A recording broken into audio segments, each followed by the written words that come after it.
Broomfield, ready to do a quick roof inspection. Please bear with me as I make my way up the ladder. So the first thing I want to point out here, once I shuffle the leaves away, we do have a lot of sand-like substance built up in the gutter system. Now this is what's known as granule loss. This will be the first signs and indicators to wear and tear on the roof, and ultimately will hold testament to the age. And we did do a check around the entire perimeter, and we do have quite a bit in all the gutters. Next thing I want to point out is the lack of drip edge flashing. Drip edge by code is a 2x2 inch L-shaped flange that sits 2 inches here on the fascia, 2 inches back underneath the shingle. What that does simply encapsulates the eaves and rakes of the home just like this, protect you from any wind-driven rain, ice dam runoff, and ultimately water migration. And this angle right here is actually a key sign of why that is code now. You can see the paint and all kinds of the rot under there from when the water. So this overhang here, same thing as a coffee cup. You try to pour it out to the side, it drips right down and it's getting right in under there. So a little bit of water damage right there on those eaves. So the first thing an insurance adjuster looks for when they get up here to do their analysis for a claim is what's known as collateral damage. That will simply be signs and indicators that there has been a storm in the area. Now if I move this tree away so you can see, there is quite a bit of indentations on this rain cap here. And that's the best one that you guys got going on here for you. The next thing I look for is what's known as spalding. That is what happens when hail strikes a shingle, dislodges the granules, and exposes the fiberglass under matting. And in order to qualify this damage for replacement, of course, minus your deductible, I'll need to find 6 to 10 hits within a 10 by 10 area, otherwise known as a square in the industry. Now I've done corresponding spot checks here today, and the back slope actually has suffered quite a bit of granule loss. I'd say roughly about 35 to 40% of this back slope's granules are gone. The hail damage is still visible there.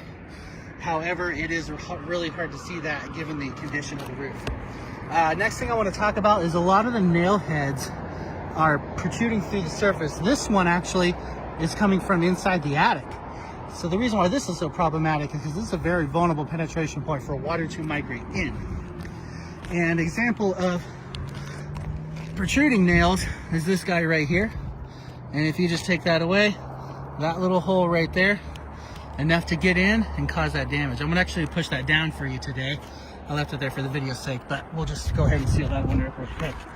So a lot of mechanical damage as well. The edges of these shingles are really starting to fray, as you can see here.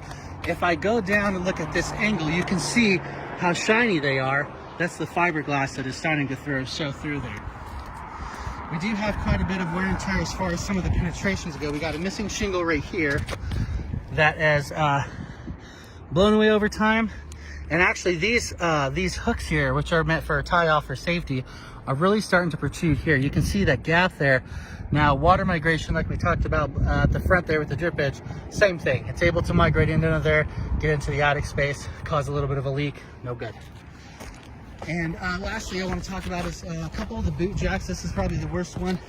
The seals are starting to crack. Now over time, once this is gone, there's no way to detect it unless you're up here. And once this rubber seal is completely gone, it's complete access right into the water, or excuse me, right into the attic space with the water migration. And just a lot of the nail heads that are not sealed up. So in my professional opinion here today, I am seeing quite a bit of wear and tear on this roof. And I would definitely say it's a good time to know what your options are as far as the replacement goes. I will not be able to certify this roof due to the condition, storm damage, and a lot of wear and tear. So again, this is George with Red Rock Roofing. I want to thank you for the opportunity to get up here and bring you up to speed. I'm going to go ahead and sign off.